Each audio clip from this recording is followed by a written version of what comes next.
Well, welcome back to Walking in Spirit and Truth. And it is so good to be back with you all. And I see a bunch of people. I jumped in here just a few minutes ago, saw everybody, well, not everybody, but a whole bunch of people in there chatting and getting ready for the show. It's always good.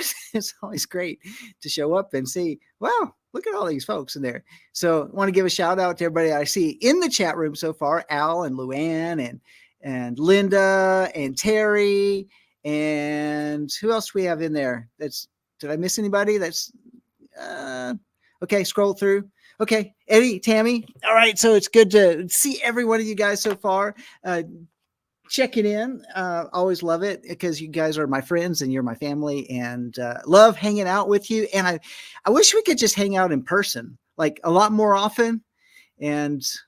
But here we are. It is what it is, right? So all we have are these streams, but it's all good. Oh boy, do we just have things happening in the world all around us? I'm still blown away. I know you guys, I don't know if you guys are. I'm blown away with all the events that are taking place in the world. That's not what this is about. This is Walking in Spirit and Truth. We've been talking about Enoch and all these different things. We've been on his first parable that started back in chapter 38.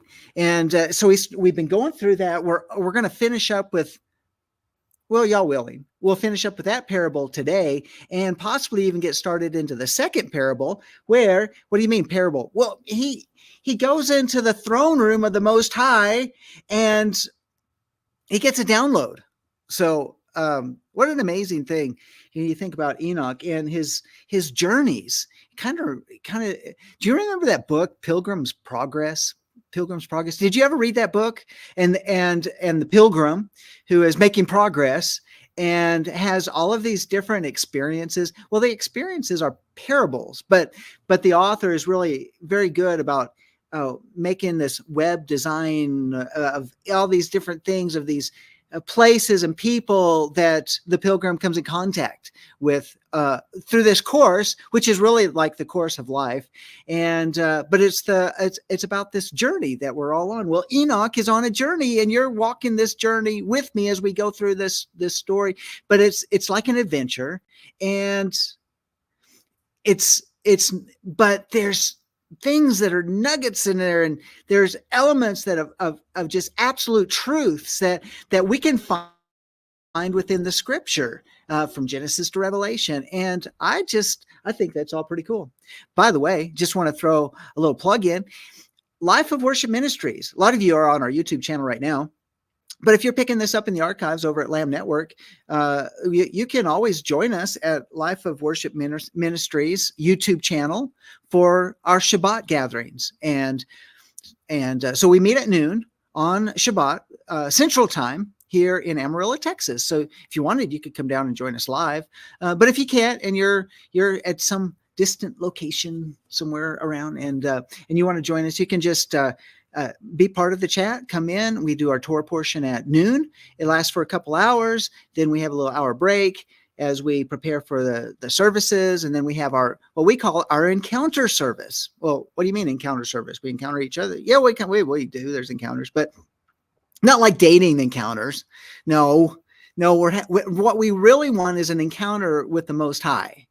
And so after Torah portion, what I love about Torah portion is that so many times there's just downloads and just such nuggets and just like, oh man, oh Father, you're so awesome. All these things that you place in your word and how your word is new every morning. It's like your love is new every morning. And then it's kind of, we're chewing on it when we come into this time where we have praise and worship and time for ministry. But we just take that of all the blessings of those nuggets and the revelation, and we just want to release it back in praise. That's what we want to do. We just want to honor him with it. And we know that the Father wants to love on his people and minister to his people. He doesn't want us walking around all broken and having problems and oppressed by the enemy and sick and all that sort of stuff. So we want to be led by the Spirit. And as the Spirit leads, then we'll have ministry time. Sometimes we just pray. Sometimes, I tell you, there's prophetic words. Sometimes there's uh, uh, the words of knowledge, words of wisdom. There can be all sorts of different things. We don't want to put God. We don't want to put Yah in a box. He's not a Yah in the box. Okay. All right, just saying. And so that's at 3:00 Central. That's when our service starts. We have the time of praise and worship. It's followed by a second stream because we break it into 2 streams. There's a reason for it, and which is the second stream is the message. Sometimes we never get to the message because of what the Father's doing. And we've seen people ministered and touched right here on the streams where they're tuning in their living rooms, in their offices, or wherever they might be watching, and because the Spirit of Yah is not bound by a limitation of a geographic location. All right, just saying. Okay, so that Shabbat, come join us. Thank you, everybody that's been part of blessing this ministry financially, and I'm going to throw a little banner in there where if you'd like to give, you haven't had an opportunity to give, and you'd like to, it's like, wow, I always forget where to go to. I'm going to stick this on here. It's flowing. It's going to stream across the bottom of the screen. You see it right there. www.lifeofworshipamarillo.org. So Amarillo, as in Amarillo, Texas. And you can go to our website, and there's a donate button. You just click or tap on that, and that'll take you to the site where you can give online. So we really appreciate that. We're working through our bills, and thank you that boy, so many of you all contributed. We made the rent, and then now we got the utilities and those other bills. But that's what we're doing through, and it's all about, we just want to make sure that we have everything we need so that we can have the best presentation possible within the budget that we are working with, and to be good stewards of that, so you all can join with us. So that's what that's about. So thank you. Thank you so much. Appreciate it.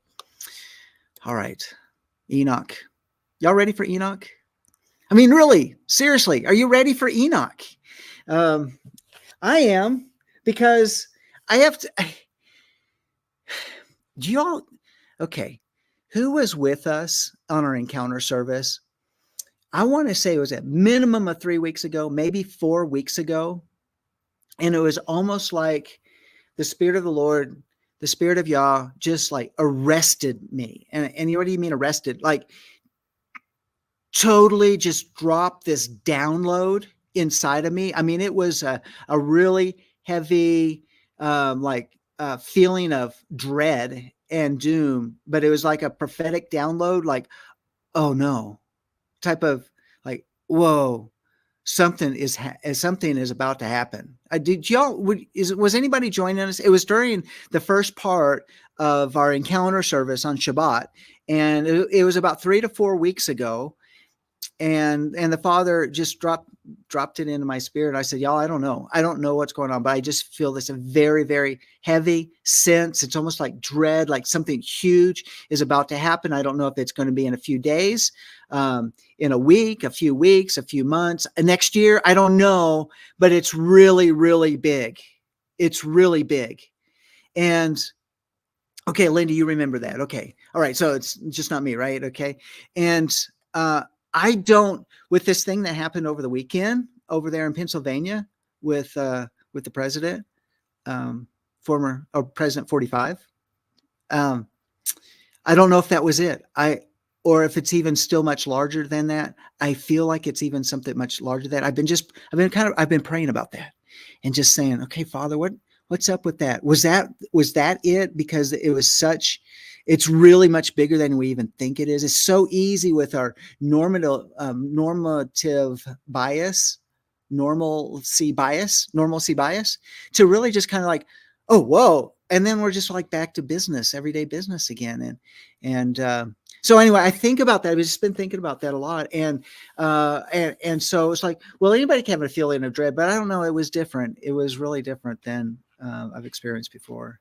So I still have my antennas. My antennas are really up because that was like, honestly, to attack a presidential candidate with that level, after that candidate's gone through impeachments and all sorts of negative press for 8 years, since the first time he was in office, after he was out of office. and then the lawfare, just, I mean, incredible amounts, millions of dollars in legal expenses of trumped up charges. And then it's like none of those they're all falling apart. So the next step was this shot, and by divine intervention, it missed Trump. But sadly, it's like, well, what happened to the divine intervention for the guy that got shot and died, and the two others? I don't have a word for that. I don't have an explanation, and other than that's bad. It's really bad. Okay, I'm sorry. It's really, really weighing heavy on me, and I'm just thinking, and then there was that prophetic word that this guy had, and he said it was that the Father showed me in a dream or something like that the president was speaking on stage, and that he had moved his head, and as a bullet whizzed by him and hit his ear, and had he not moved, he would have died, but it hit his ear. And then as a result, it was so sobering that he gave credit to Yah for saving him, and began to be outspoken about his relationship with Yeshua. So I'm waiting and I'm watching, and just kind of all those things. Doesn't that stuff like capture your attention? Okay. Well, that's enough of that. Maybe this stuff, some of this is just, it ties into what we're going to be talking about today in Enoch. But all right. So enough of that. You see, the more you stay around me, the more you kind of say like, now I don't know how this guy's mind work, or now we understand how this guy's mind work, or it's like, my wife, Sandi, I still keep her on her toes. I do. Right. Okay. Enoch. Okay. We were on chapter 40 last week. Remember what we were talking about in chapter 40, talking about those four angels. And so because Enoch heard the four voices, and he's like, what are these voices? And these four voices were on the four sides of Yah, is Yahweh Sabaoth, because I'm using the Sefer version. So that's how it uses Yah's name, a direct transliteration. And so these are voices, and he gets a closer look, and it happens to be four angelic figures, and each one of them has a role by which they're talking about. So these four voices are from these angelic figures, and we find out as we read through the chapter that there are four. They have names. One was Michael. One was Raphael, right? Raphael. The other is Gabriel, and the fourth was Phanuel, and their voices are loud. They're being projected, and then you hear what's coming out of their mouth is they have a role that they're playing. Each one has a role, and I as I shared last week. So just I don't want to go back over it, but it was kind of like, and I talked about it on Shabbat, so there's no reason to go over it again. But it's like a deliverance team.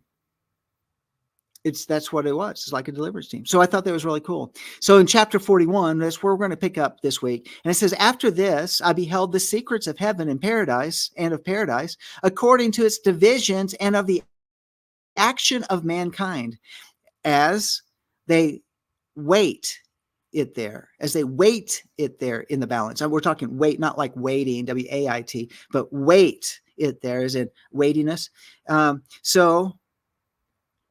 So according to its divisions, and of the action of mankind as they wait it there in balances. So mankind, the action of mankind has weight. So the things that you and I do are weighty in the eyes of Yah. So what type of weight are we carrying? Honestly, that's kind of an interesting thought. Why? What are you talking about? Let's look more specifically about that. It says, I saw the habitations of the elect and the habitations of the holy. And there my eyes beheld all the sinners who denied Yahweh of glory, whom they were expelling from there and dragging away as they stood there, no punishment proceeding against them from Yahweh Tsabaoth.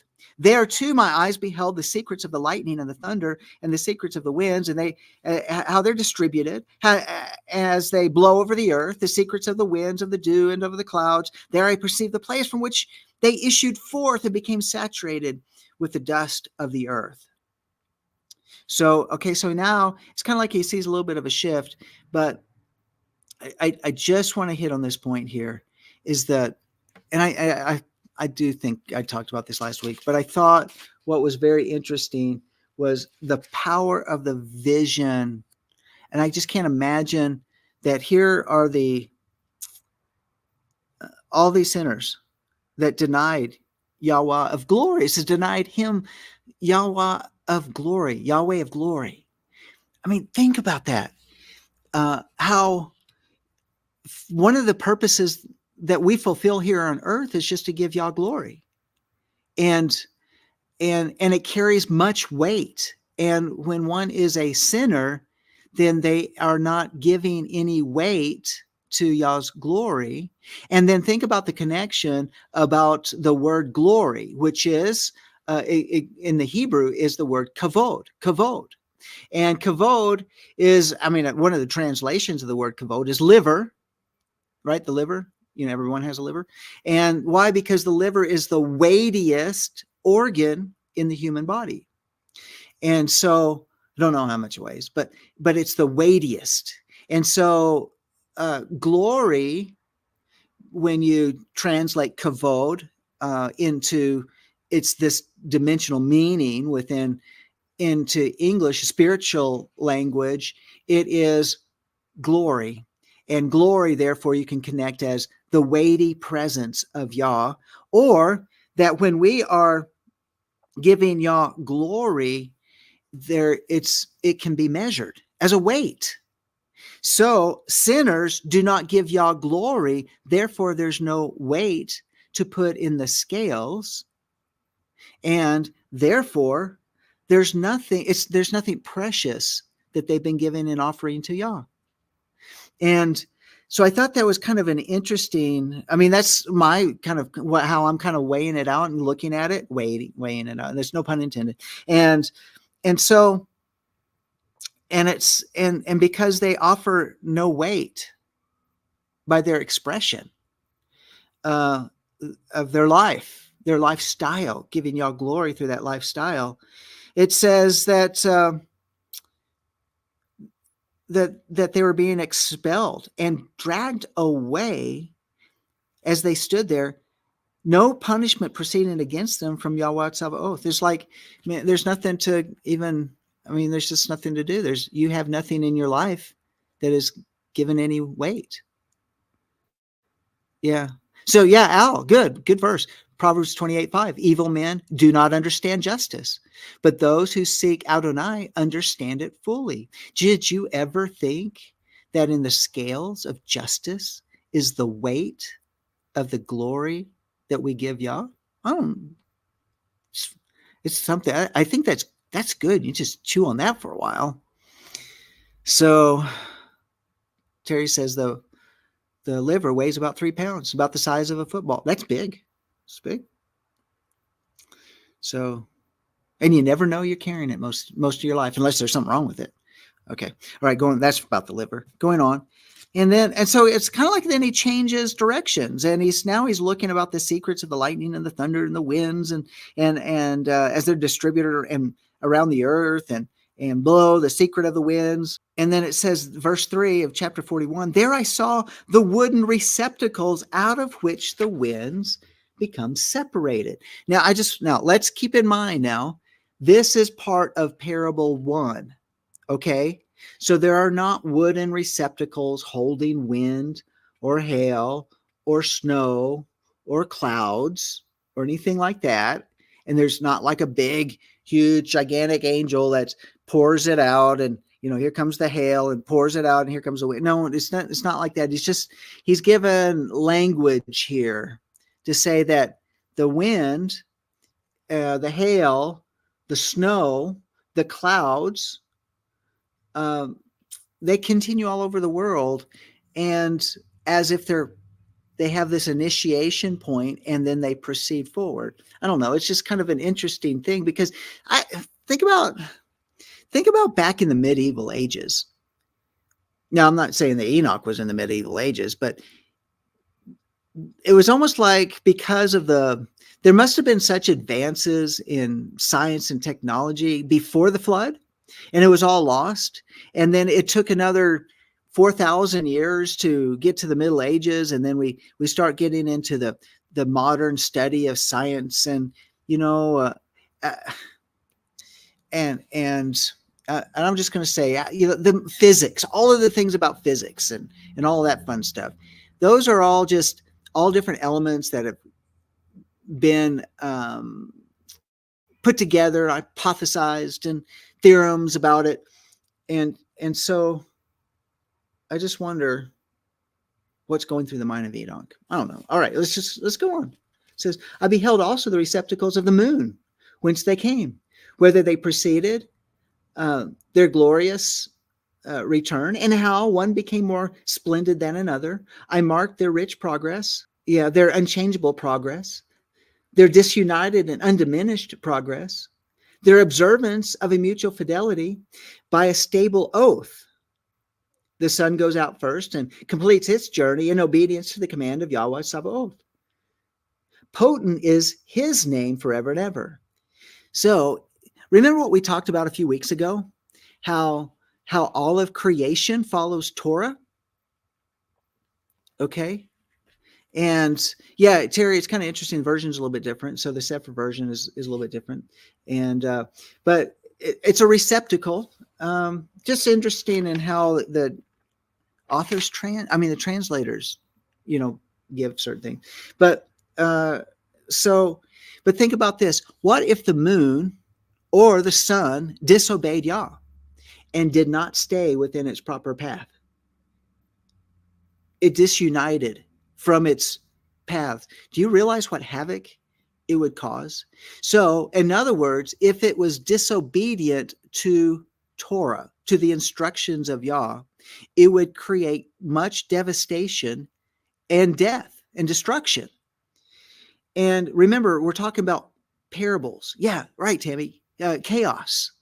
And yet, so they remain in loyalty in their observance of the Torah. They are stable because they keep the oath. They keep the word. And they complete their journeys in obedience to the command of Yahweh. And so therefore, one, it tells us two things. One, think about how powerful the command of Yah is. I mean, the fact that the sun has its course, the fact that the moon has its course, the fact that there's wind and hail and thunder and lightning and all these different things that proceed forth because of the command of Yah. And if they didn't, there would be chaos. So the power of his word. And then you think about all of other creation that follow his word. And we call it in, what's the word that we use? Instinct. We like to say instinct. It is a dog's instinct to be a faithful friend to its master. It's a some dogs' instinct is that they are guard dogs. And they are protectors. And other dogs in their instinct are hunters or sheepdogs or that type, right? The instinct of an animal for survival and for food and how to track that food. And you get what I'm saying. So why? Because the instinct is actually more than just instinct. I think that's what we have put on it to figure out why, a creation is made that way. But in reality, what it is that they're following the command of Yah, right? What happens when an animal, let's say a dog gets rabies, right? Now they become a threat. And they become a threat to even their owners, the people that love them. And they know that their owners love them, but the effect of that disease as it takes over that animal's mind. I mean, whether it's raccoon or squirrel or whatever. I mean, they become insane, and they start to break Torah, and because they're breaking the word of Yah that's been given in their life. Otherwise, they fulfill all the duties that they've been and all the purposes which Yah has commanded them to do. And then there you inject something in there. There's something external, and it pushes them off course, and they're not fulfilling the purposes for which they're called. And now they become a danger. It creates chaos. So think about you and I. Why are we so susceptible for not following Torah? Right? Why are we pushed off course so easily, so that when we're not, and I'm saying like we, not maybe we as an individual, you and I as an individual, but humanity, different people, sinners, but even the righteous, if we choose to disobey Torah, whether it's momentarily or for a lifetime, then what type of chaos is that bringing? I mean, does it bring chaos into our own personal lives? Does it bring chaos into our families and our personal relationships with our spouses and our children, our parents, our grandchildren? I mean, our workplaces. Think about the effect. And we see this because I think, remember, this is a parable. So the parable of watching the courses. Now, it's very important because I think we start getting elements about how we are able to understand elements of seasons and calendars and all that sort of thing because we're watching these celestial bodies. And they have to be true every year. And so when one steps out, maybe it's mind control. Was the shooter actually the shooter, over the weekend? I mean, is that the right thing to question? And was there somebody else in the building right underneath shooting through a window? I don't know. I mean, it's okay. I'm just throwing things out, but nevertheless, these bullets created chaos. Now, Yah can use this for his glory, but a man took a bullet as he was protecting his wife and his daughter, and he died.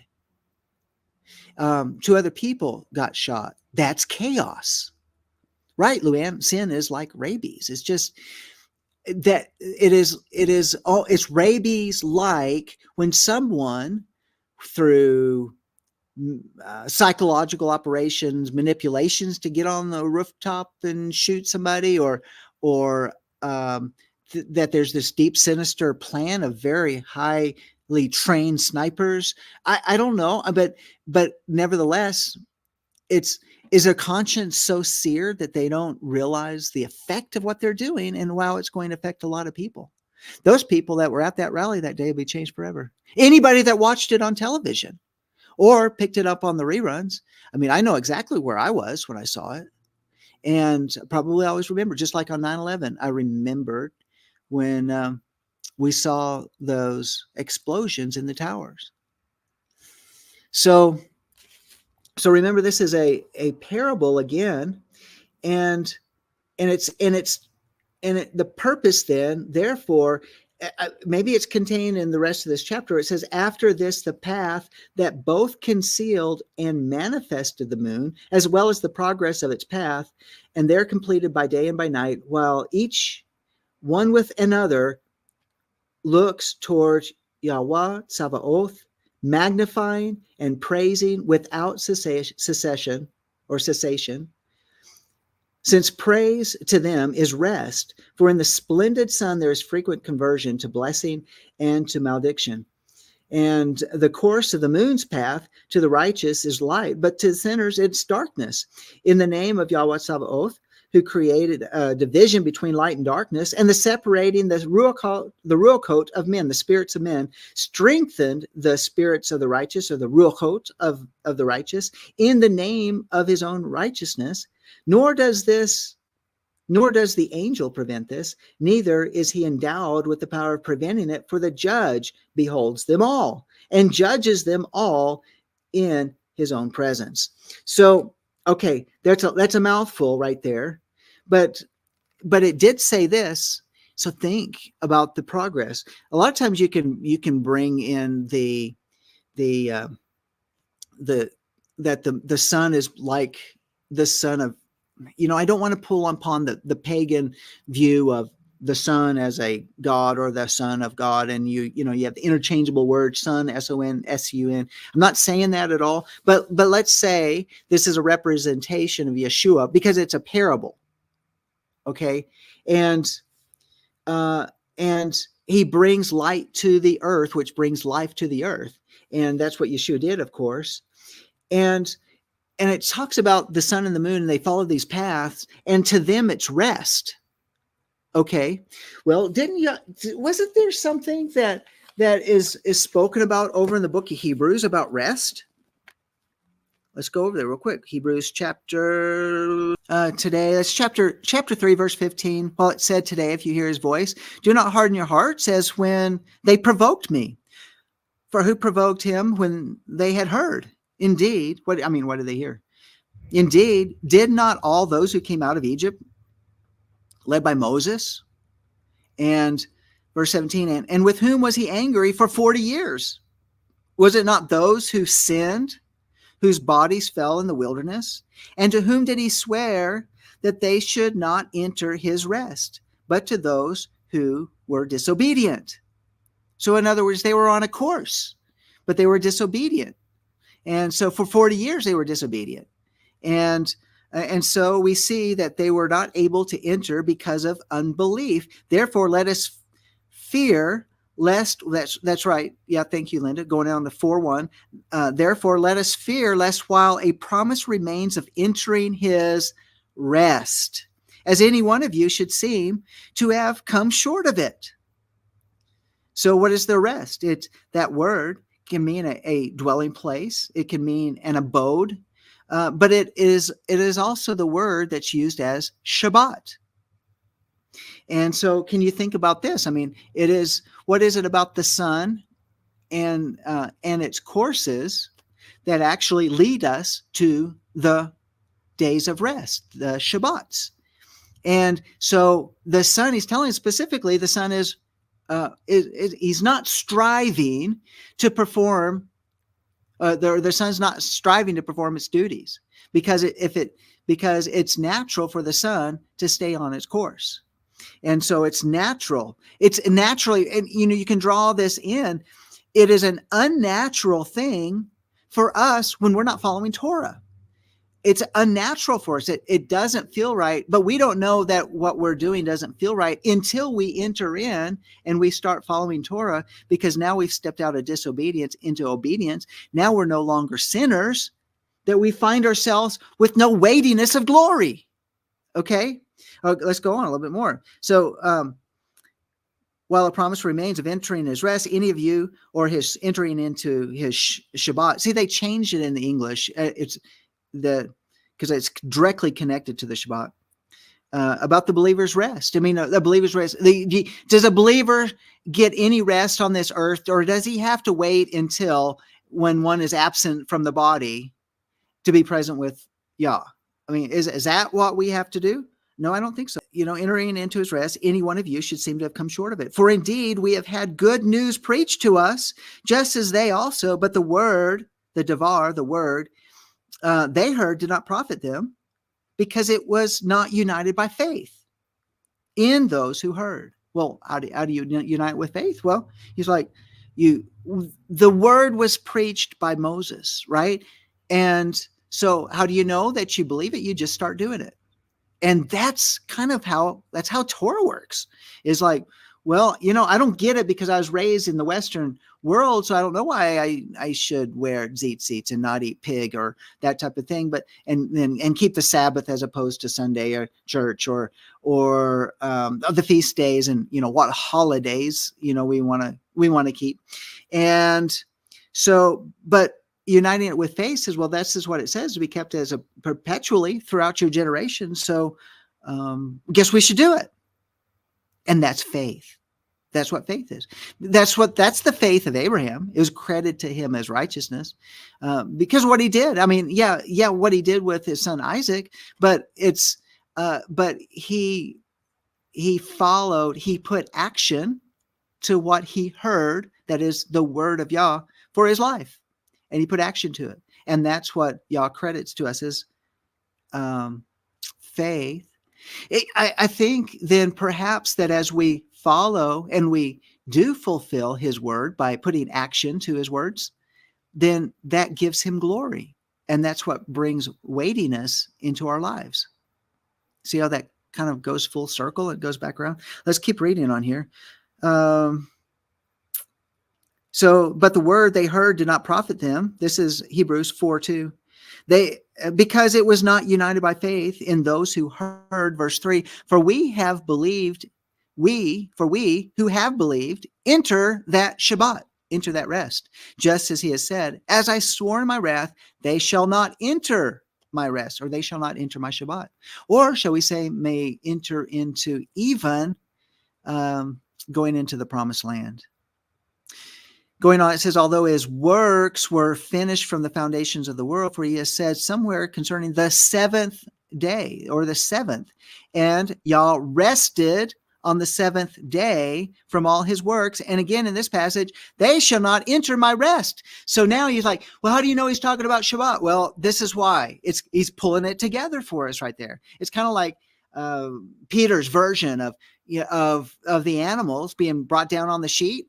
And he hears the voice of Yah saying, kill and eat. Well, it's okay. That gives us permission to eat any animal that's not clean, and we can eat. No, because the rest of the story is down a few verses. But I've never eaten anything unclean. And then there's this knock on the door, and Peter understood it wasn't about eating animals. Like, okay, I'm changing my word, because if he changed his word, it create chaos. He didn't change his word based on what we can put in our bellies. He didn't change that. He said, look, you're holding to a doctrine of religion, and it's keeping you separated from people that you have considered unclean. And no, you're not going to go eat those people. No, you're going to go in there and eat with them. You're going to break bread with them. You're going to share the good news with them. And so that's where we get this. And Yah rested on the seventh day from all his work. Well, what's the seventh day? Well, the first day has always been the first day. And the seventh day in our Western calendars in America has always been called Saturday. Don't like using that because of the connotations. It's the seventh day, the Shabbat. However, so many other languages around the world, they call what we call Saturday, they call it Shabbat. Savua, Savot, Sabot, Sabbat, Shabbat. I mean, there's so many names, and it's all related to that same Hebrew word. But we changed it. Yeah. Is that kind of Western civilization changing this on purpose? Just saying. Since, therefore, it remains for some to enter it, and those who formerly had good news preached to them failed to enter. What are they entering? Into the Shabbat, into the rest. And ultimately, it's into the seventh millennial reign of Messiah, which corresponds with the seventh day of the week, which is a Shabbat. You can't get into the seventh millennial, which is the millennial reign, which is the Shabbat reign of the Messiah. You don't get there unless you understand how to keep the seventh day. And how do you know that? Well, it's because you begin to practice it. You start to do it. And because it shows that's who you belong to. That's your faith being operated on it. So it's our faith begins to be manifested when we start doing these little things, like the Bible says. And again, verse 7, he again fixes a certain day. Today, saying through David after so long a time, just as has been and said before, today, if you hear his voice, do not harden your hearts. So don't harden your hearts about what day is the Shabbat, because the seventh day has always been the Shabbat. For if Joshua had given them rest, he would not have spoken of another day after that. There remains, therefore, a Sabbath rest for the people of Yah. Okay, you can read the rest of it right there. About, verse 11, be diligent to enter that rest. So I think, do you see there's a connection here? So remember what Enoch is telling us is that I'm telling you about this thing that everybody looks up in the sky and they see the sun rise, go across the sky, go down at night. And at certain times, like right now, the moon came up here in Texas around 5 o'clock today. And, earlier, like last week, I saw the moon during the daytime. And as it goes more and more to a full moon, and then the full moon will be at night. It's kind of interesting how that works. But and what I'm saying is that these patterns have not been changing. And so they're reliable. They tell us a lot of different things. So, and it's very important. Then therefore we get in alignment with what was taught by our forefathers and not allow different people like the Roman Catholic Church or the Orthodox rabbis or who are the descendants of the Pharisees or anything, or the scribes that went in there and changed things within the Masoretic text to set in place and falsehoods and then declare those things as truth. No, we always need to go back and research these things and realize, well, did anything get changed? And will these things be used against us? I don't want these things to be the things that lift the weightiness of the glory of Yah, of our expression to Yah, off the scale by which then we're gathered together with the sinners. I haven't lost anybody on that yet, did I? So now, isn't it interesting, therefore, now when we draw these connections, that how there's this magnifying, praising without cessation. And it says, it's talking about the sun and the moon, they look towards Yahweh Sabaoth. This is back at Enoch chapter 41, verse 5. Magnifying and praising without cessation, since praise to them is rest, for in the splendid sun there is frequent conversion to blessing and to malediction. The course of the moon's path to the righteous is light, but to sinners it's darkness.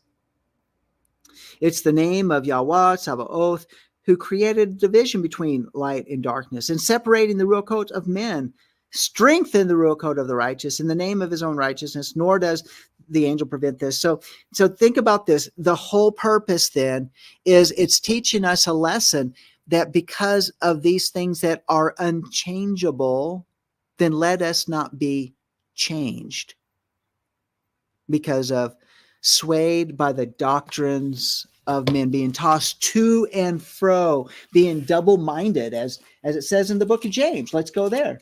The book of James, chapter 1, where it says, consider it all joy, my brethren. This is chapter 1, verse 2. When you encounter various trials, because what do the trials do? They're trying to knock us off course, knowing that the testing of your faith produces endurance. It produces strength too. It helps you hold the course. It helps you hold the course. That's why we're challenged. The more resistance you get, the more you dig in to hold the course. Okay? Don't let people sway you to compromise. It's very important. Even among the Hebrew roots people, don't be compromised by the rabbis. Don't be compromised, or recognize that the rabbis may have already had you compromised before you even started, but then you have to audit everything in our faith. Didn't we do that when we're recognize that certain things within Christianity weren't quite right, and we audited our faith, and then we started saying, well, the rabbis give us like kind of a orientation of kind of the Hebraic mind thought, and we start looking that way. But we can be just derailed just as much with the rabbis. We got to watch out what we're doing. And going on, it says, and let endurance have its perfect result, that you may be perfect, right, to mean, and complete. In other words, mature, lacking in nothing. Now, here's the kicker. If any of you lacks wisdom, let him ask of Yah, who gives to all men generously and without reproach, and it will be given to him. But let him ask in faith without any doubting. For the one who doubts is like the surf of the sea, driven and tossed by the wind. Think about this. There are no rails in the water, right? But like a train that's on rails, it's holding its course. And of course, unless it's like knocked off its tracks, but it holds its course, and therefore it always gets to its destination. But if you're lack faith, lack wisdom, but let him ask in faith without any doubting. For the one who doubts is like the surf of the sea, driven and tossed by the wind. For let not that man expect that he'll receive anything from Adonai, being a double-minded man, unstable in all his way. Well, how do you get double-minded? Well, it's because you're listening to too many voices. And it's got to be settled within the word of Yah. And we've always have to weigh everything against the word. I mean, absolutely. I mean, even the things I'm talking about tonight, just weigh it against the word. But let the brother of humble circumstances glory in his high position, and let the rich man glory in his humiliation, because like flowering grass, he'll pass away. So it goes on, it kind of talks about that. So things that they derail us. So keep in mind that this is not giving us science about the winds and the hail and all that sort of stuff. There's, you could probably sit down and kind of think, well, what could that be symbolically? I mean, these are all kind of storm events, like wind, snow, not the clouds so much, but hail. And then yet it talks about the moon and the sun, and they're not even affected. They're not affected by the wind or the hail, the storm. The clouds pass. There it is. There's the moon, or there's the sun. They're following the courses, just like it always has been, because they follow toward. So the angel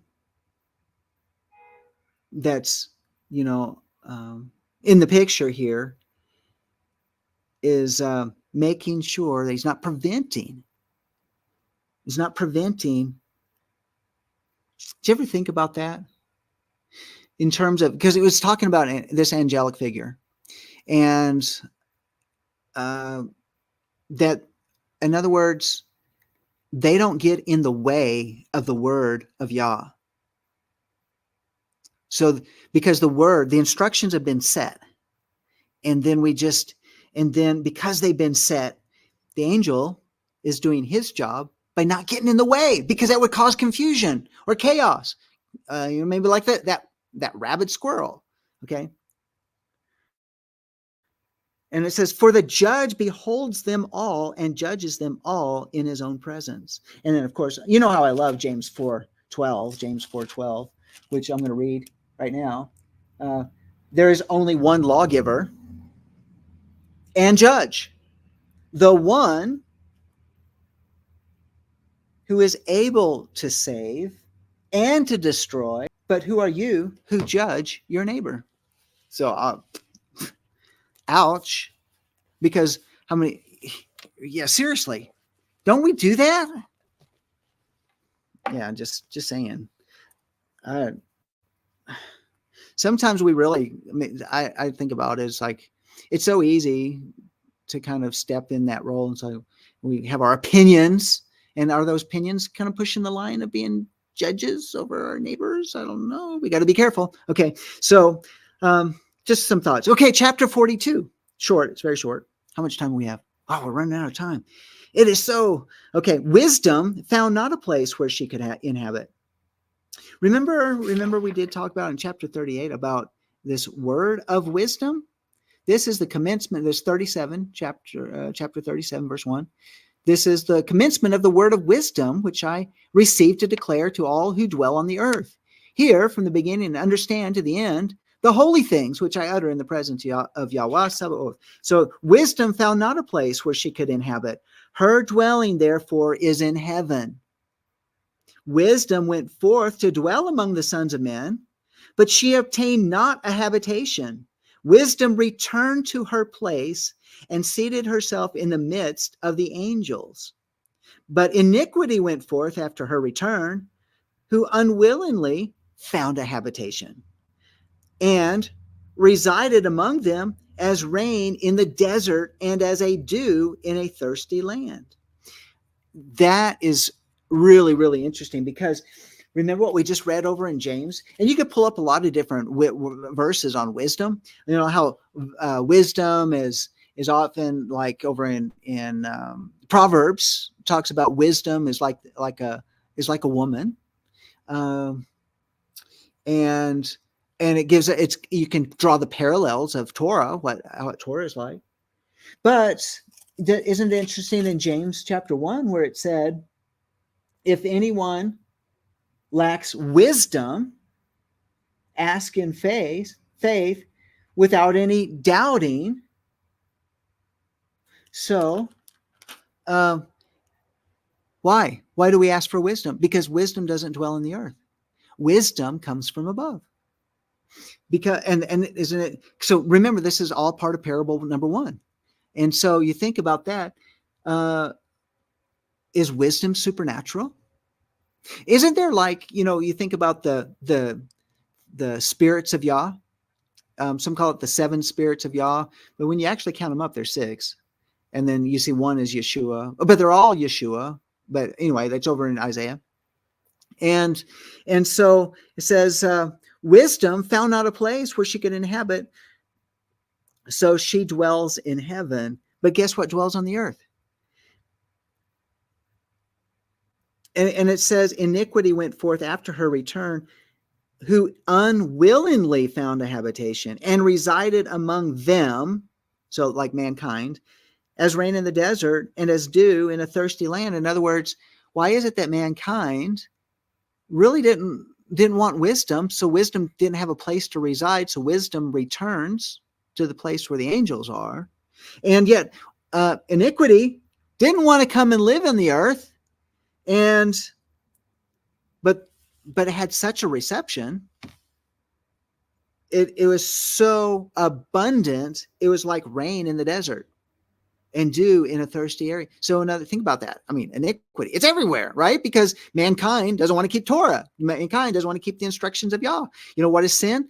Failure to keep Torah. That's what 1 John says. That defines sin. Not keeping Torah. That's what sin is.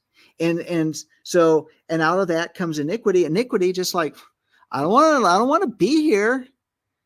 But it's like there's lots of room. And so you think about, what about all this iniquity on the earth today and all the sin that's in the earth today? And there's people that constantly dwell in it, and they'll never carry the glory of Yah.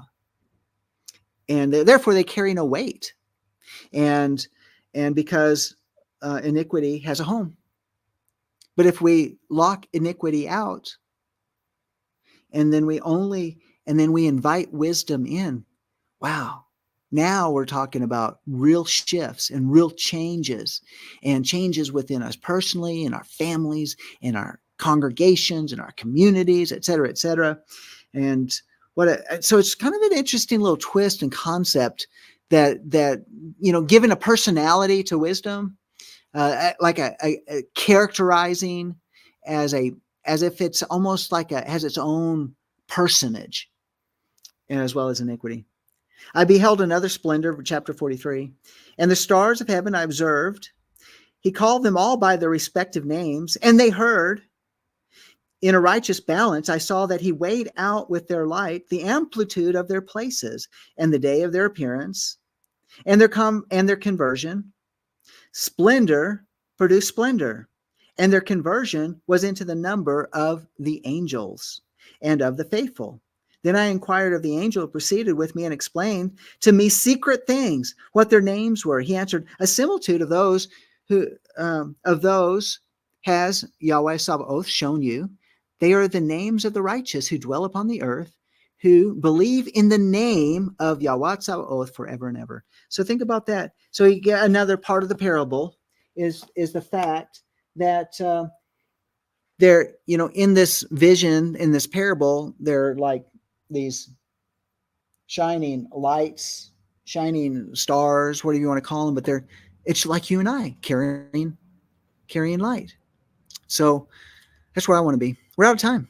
Hey, sure appreciate y'all being part today, and always love our time together on Tuesdays. Like, share, subscribe, get the word out. Let your friends, family know. Send them, put it in an email. Say, hey, check this guy out on and about the Book of Enoch, if you want to know, follow from the beginning. I have it all on the Life of Worship Ministries YouTube channel under its own separate playlist. Well, shalom, shalom. And until next time, I love being with you. Look forward to it again. Bye.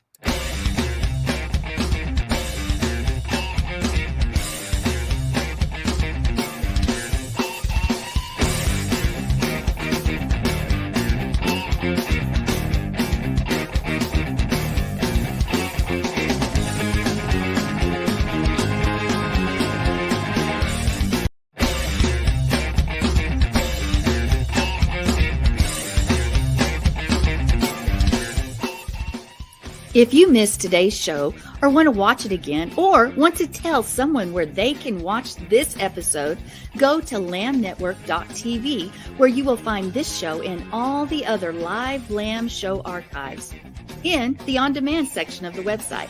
Thank you for watching, and don't forget to tell someone about the Messianic Lamb Network.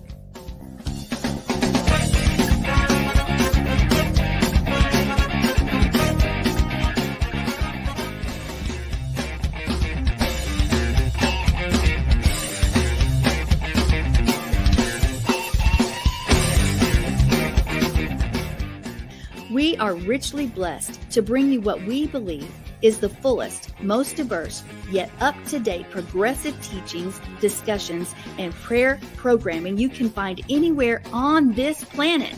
Be sure to take the tour of the lambnetwork.tv website. I'm Sandi Craig, thanking you for joining us on the Messianic Lamb Video Network.